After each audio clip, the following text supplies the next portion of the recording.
Rajapati di Batawi. Rajapati di Batawi.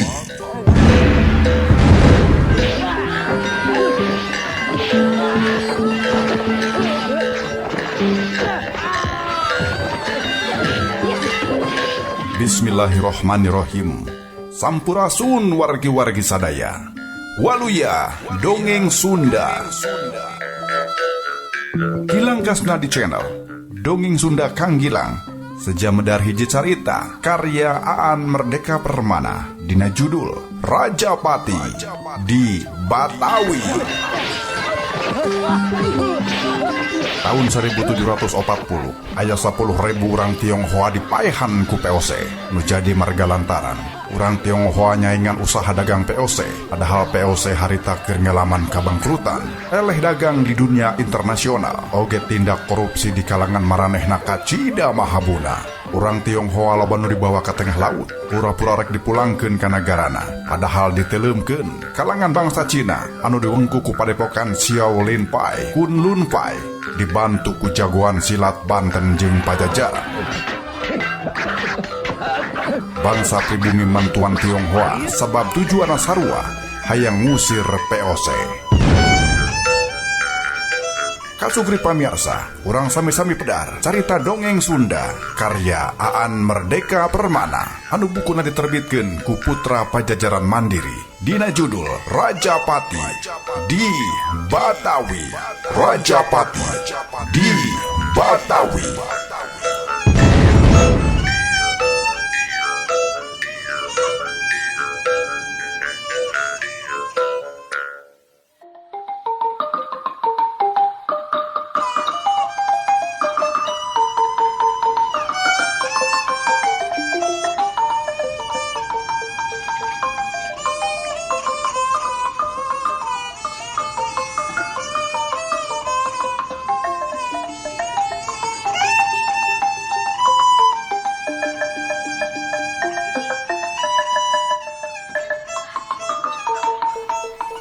Ku ayana geger pacinan ekonomi bangsa Eropah kaasup urang Belanda jeung para anggota POC jadi nyerorot.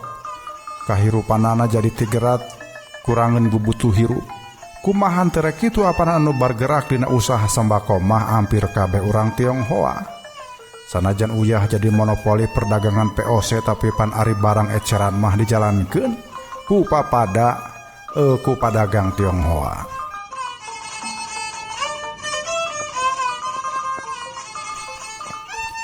Pan ari nu ngagarap pabrik uyah mahnya orang Tionghoa. Pan ari nu daragang uyah eceran dipasarkeun ka perluan sapopoena mah urang Tionghoa. Sarua wae bahan pokok anu sejena oge. Di Batavia jadi tigerat. Kudugang daging, susah daging munding, susah daging sapi, susah daging embe. Sabab bandarna tadina urang Tionghoa. Geus bugu ari kadaharan khas buatan orang Tionghoa mah kayaning tahu jeung sayur mayur mah kabeh ogen usaha mah orang Tionghoa.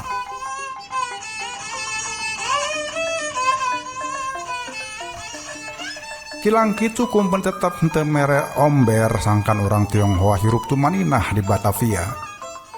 Harita orang Tionghoa tetep katida resah sabab aya kajadian geger pacinan loba orang Tionghoa anu dicengkalak. Bari teu perlu ditalek naon kasalahanana. Geus kitu diboyong dikerid keluar dayeuh Batavia sawareh dipiceun nyawa kamandi.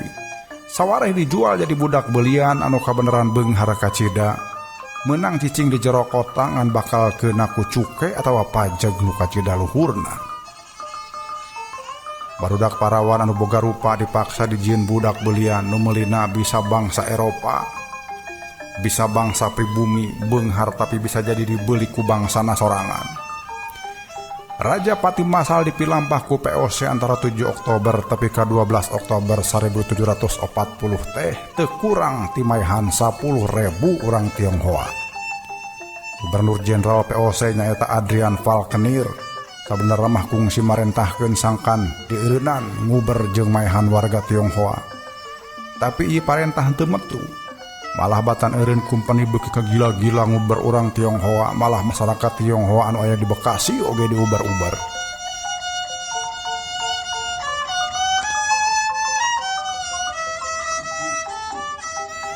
Pangaruh geger di Batavia oge pangaruhan wilayah-wilayah sejena tur akhirna warga turunan Cina sapolo Jawa sarua diuber-uber ku pasukan kompeni. Ieu polah kompeni teh jadi nimbulkeun kaambek Sultan Pakubuwono II. Tapi kenyeun perlawanan sabab jeung ukuran Pakubuwono aya bangsa Cina di Pulau Jawa atawa di Kartasura Mataram kacida ngabantuna kana kamajuan ekonomi eta wilayah. Akhirnya muncul gabungan Jawa jeung Cina dina ngalawan ganggasna kompeni. Sanajan pamustunganana ieu mah kekuatan gabungan teh diperuhkeun ku samaktana kekuatan POC. Harita Jaladara ngagedig dituturkeun ku Tubagus Narantaka tukangeunana. Ari anu dituturkeunana mungguh ngarasa sabal kumaha teh kitu da masing papada hayang manggihan sanaya oge. Tapi dua anana beda tujuan. Ari Jaladara masa kadar hayang tetelepek ngeunaan anu jadi akina, tapi ari Tubagus Narantaka mah ambek hayang ngakalakeun sanaya.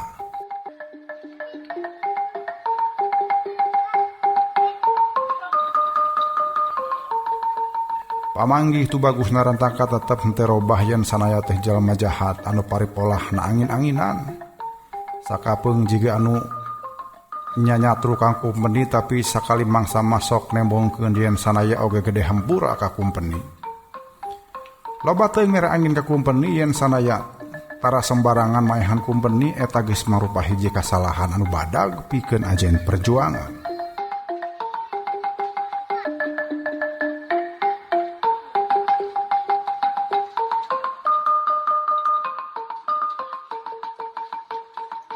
Jadi rada aneh. Ari ka urang Banten mah geuning kolo wani maehan, ceuk pikirna.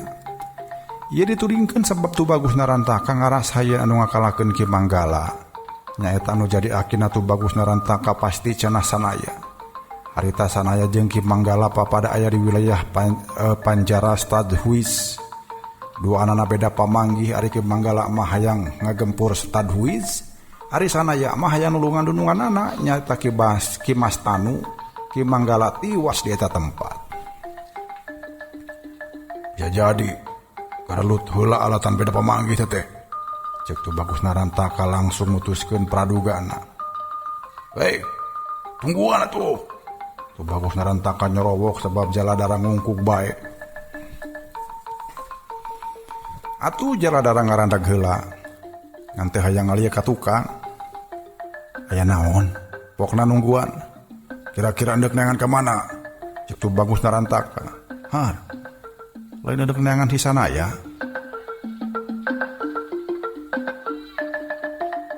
Ya ka mana we ngaranna ge neangan. Urang neangan ka tempat-tempat puseur kekuatan POC. Cek Tubagus Narantaka. Sesoroh kojor atuh neangan ka palebah di nyamah. Nah make nyebutkeun sorok kojor. Cek Tubagus Narantaka. Darada Jaladara nerangkeun yen kompeni pasti geus nyahun yen di Batavia teh oge aya kekuatan bangsa pribumi nu kabaud kana geger pacinan. Kasanaya kompeni geus apaleun. Ka urang duaan kompeni geus apaleun. Kacipta urang duaan tetelepek ka kompeni di mana sanaya. Batan dituduhkeun makalah ka urang duaan pada ngepuk. Cek Jaladara. Belegug maneh mamikir teh. Belegug naon? Jaladara ngareret ka Tubagus Narantaka. Ya belegug we ari tetelepek ngeunaan di sanaya mah. Oh, tetelepek ngeunaan di sanaya ka kompeni mah. Omong Tubagus Narantaka. Lain tadi Andika ngajak neangan sanaya ka puseur kekuatan kompeni. Ceuk Jaladara. Oh, tapi lain gitu maksudna. Si sanaya mah jumawa jeung olo-olo asa aing jago. Jadi pasti manehna teh keur ngobrot kompeni. Ceuk Tubagus Narantaka kesal sabab cek pikirna Jaladara teh bodoh teu bisa mikir jejem. Pabaliut jeung angin-anginan Andika mah nyarita teh. Ceuk Jaladara. Pabaliut jeung angin-anginan kumaha? Tubagus Narantaka nyurang. Asa baseuh keneh bieur Andika nyarita. Yen sanaya mah sakapeung sok jiga bilu ka kompeni atuh mah nya anu biluk uduk nguwak ngawi kompeni bari taya sabab. Ceuk Jaladara. Bingung nuturkeun omongan sia mah. Ceuk Tubagus narantaka sarua we. Sarua naon sia? Sarua kalau lagi bingung. Jeung lieur nuturkeun omongan andika mah. Tembal Jaladara bari deuk neruskeun lengkah deui. Eureun.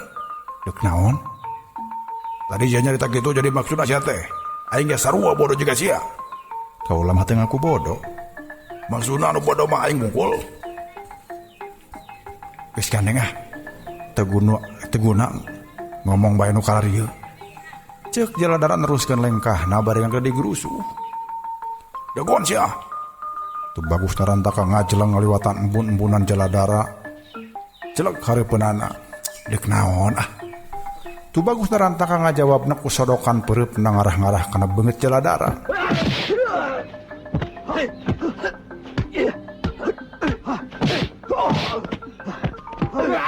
Manehna teh geus keuheul ti mangkukna keneh sebab Jaladara kuning hukong ngan dipuji-puji bae. Pajah Jaladara leuwih pintar deui uling usik. Kudu dibuktikeun poe ieu meungpeungkeur paduduaan. Paduli batur teh nyahoeun ge sabab anu penting mah manehna hayang ngawarah kasombongan Jaladara. Jaladara ngawaskeun gerakan sodokan pereup tu bagus narantaka anu cepet jeung tanagaan. Mireung eta gerakan Jaladara hayang nyobaan mapag tonjokan pereup tu bagus narantaka ku sodokan pereup deui. Tapi lamun diadu pereup manehna sieun eleh tanaga, lamun nya tanaga lawan jauh lebih gede. Meureun pereup manehna remuk. Pon kitu deui sabalikna lamun kakuatan pereup manehna anu leuwih kuat nya meureun pereup tu bagus narantaka anu remuk. Atawa lamun dua pereup sarua kuatna meureun pereup dua anana anu remuk.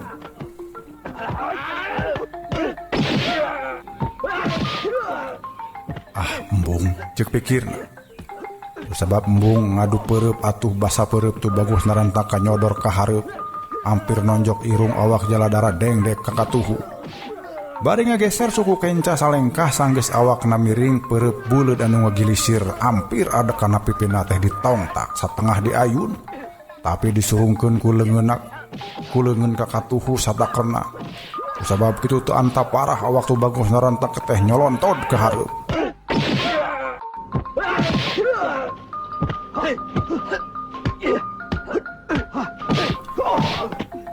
Tapi nyaho awakna nyolontod ku gerakan tanaga sorangan tu bagus narantaka oge bisa ngamanfaatkeun tanaga manehna sorangan pikeun nincak taneh satakerna.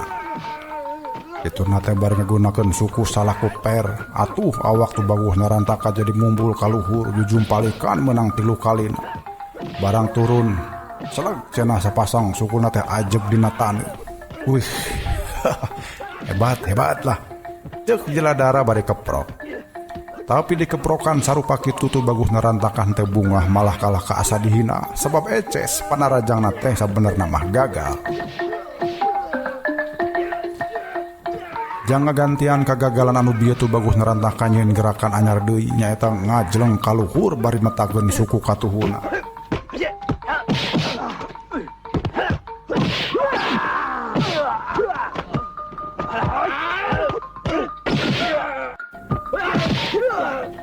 Maksud hayang nyeun panarajang nu anu nujul kana beungeut Jaladara.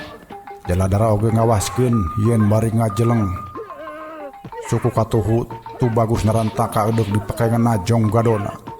Kusabab kitu Jaladara melentingkeun awakna ka tukang. Malah kusabab kaleuwihan teuing melentingkeun awakna ka tukang. Awak Jaladara ge tepi ka ngagedebut labuh ka tukang nang karak bengkak sajajar jeung taneuh. Ngan sabot kitu, sabot awak tu bagus narantaka jadi ngajelengan awak Jaladara anu keur nang karak bengkang. Suku katuhu Jaladara ngacung diacungkeun dipake notok ping-ping tukang tu bagus narantaka. Paletuk goak tu bagus narantaka teh ngagoak sebab urat-urat di pelebah ping-pingna ngarenyet. Mun ayeuna mah jiga kasetrum meureun kasuge.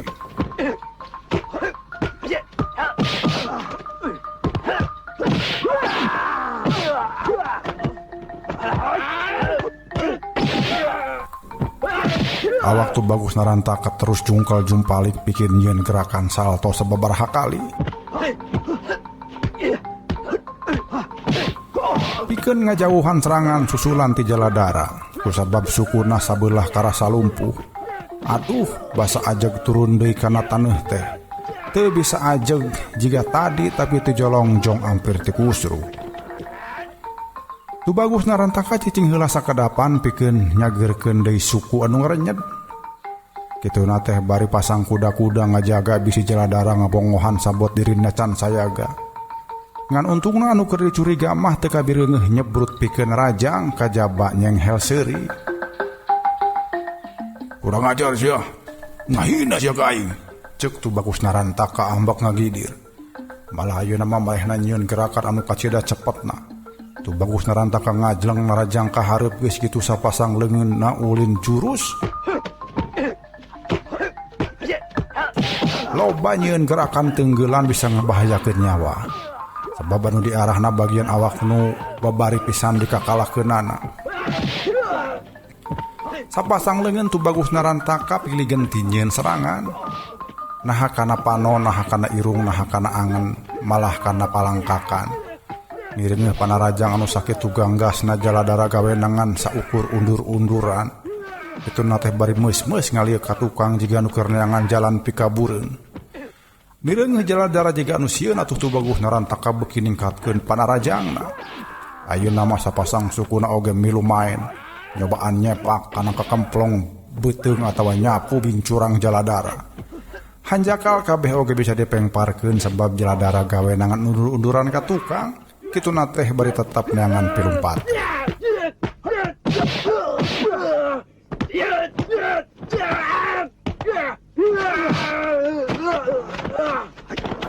Sia, udah kabur ke mana?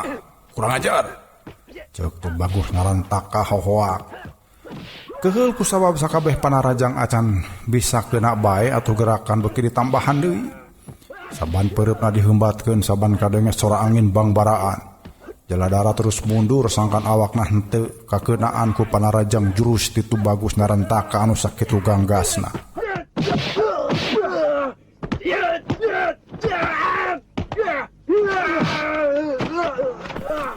Nu jadi tujuan panarajang tetep babagian awak Jaladara anu lamun kena teh bakal pibahayaeun kana kasalametan nyawana. Tu bagus narantaka mah keheul kacida sabab geus sakitu lilana ngayakeun panarajang. Tapi sakitu sakali oge can bisa neunggel, tong baronding bisa neunggel dala ukur noel bae oge ceuk paribasana acan keneh bisa. Ieu anu jadi kakeheul teh ari Jaladara kalahaben undur-unduran mumul balik narajang.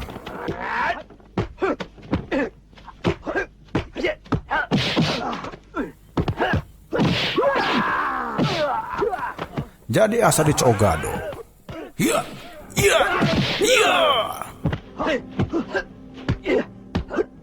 Tu bagus narantaka haben ngetrukeun pangabisana. Dina nyerang lawan, sabalikna Jaladara ngetrukeun pangabisana dina mengparkeun panarajang. Ngan sabot kitu teuing kumaha jeung ku saha awak maranehna duaan ujug-ujug aya nu nongtang. Geus kitu awak maranehna ngapung asa dibalangkeun.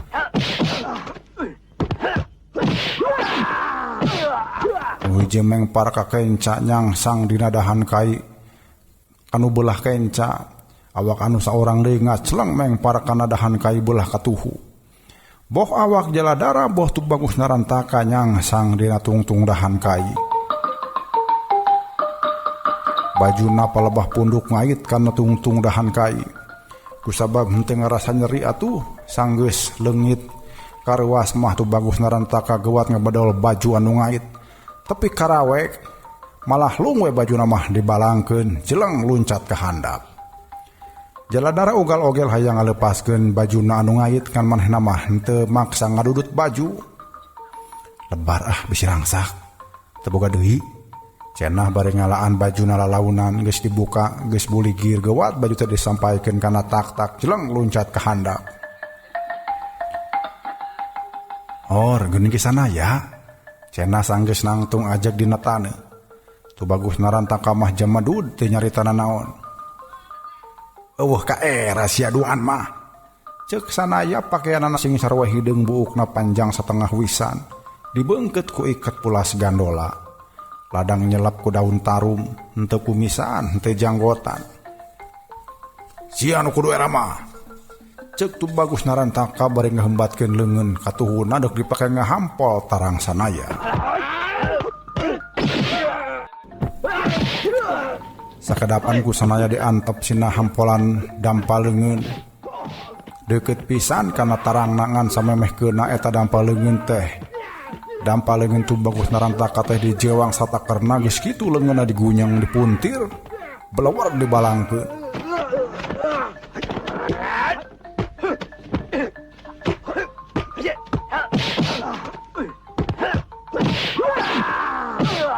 Atuh awak tu bagus narantaka teh ngoleang mumbul kaluhur ragrag ngagorobas kana pucuk tatangkalan jangkung.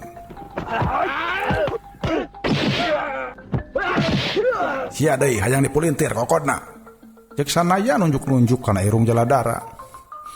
Alim ki cek Jaladara kekepehan. Sabot kitu tu bagus narantaka geus ngajeleng deui ka handap, malah geus nyuruntul deui ngadeukeutan sanaya.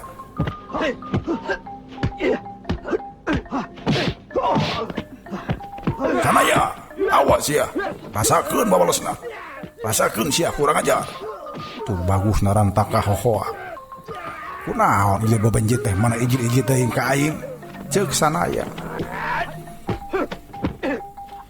Tuh bagus narantaka mah geus ngahembatkeun deui dampal leungeun angger niatna edeuk ngahampol tarang sanaya. Beren sia. Ceuk sanaya nyorowok sorana lir guntur geni.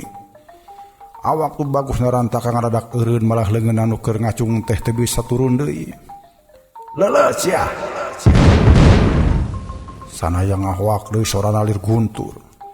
Kulahek awak tu bagus narantaka teh ngulahek, nambru lir karung kurang eusi taya tangan pangawasa.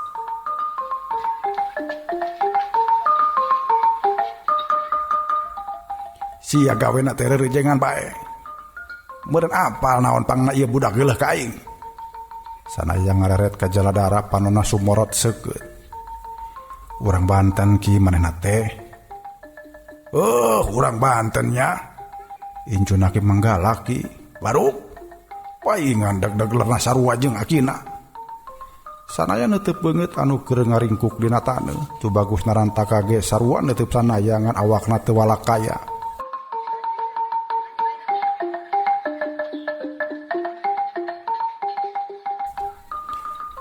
Cenah tu bagus narantaka teh hayang males pati ka aki.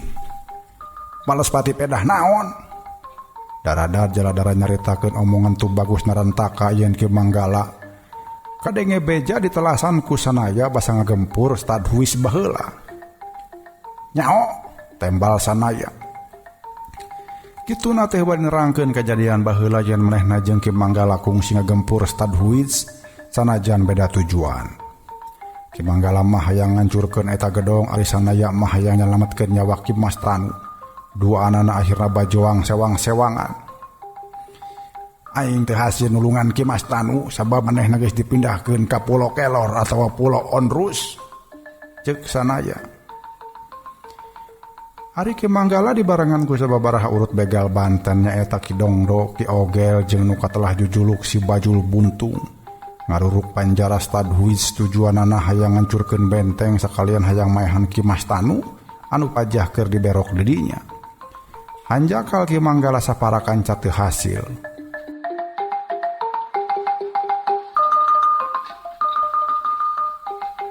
Kami edek nanyakeun nasib aki kami. Saha Ki Antea? Atuh eta mah duduluran Ki Mas Tanu, urang sakawayana Sumedang Larang lain. Jujulukna teh si Iket Hideung. Nyaki. Di mana ayeuna? Cek Jaladara. Geus kojor. Hah? Sok, sia ge nyangka aja aki sia teh kojor ku aing. Aduh, teu pisan-pisan aki. Ngan kami hayang nyaho kunaon aki kami palastra. Cek Jaladara mungguh panasaran.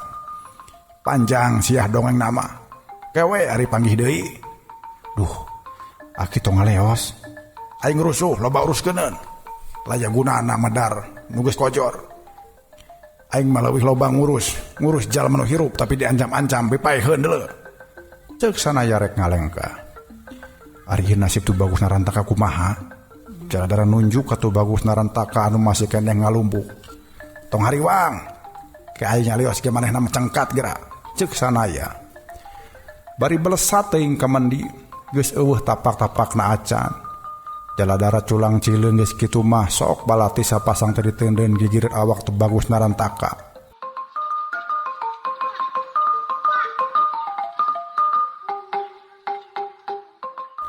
Ieu pusaka ake sia ampihan. Kaula mah eudek balik dewe ka sakawayana Sumedang Larang. Ceuk jaladara bari baretak deui lumpat da sieun tu bagus narantaka kaburu hudang. Kasugri pemirsa, mitra kaum dangu anu mulia, urang cekapkeun dugi ka dieu heula pedaran acara dongeng Sunda Kang Gilang dina judul Rajapati di Batawi karya Aan Merdeka Permana. Urang tepang dangu de enjing dina waktu sareng channel YouTube anu sami. Tong hilap subscribe jempolna, bagikeun sareng diantos silaturahmina di kolom komentar. Wilujeng kantun waluya dongeng Sunda.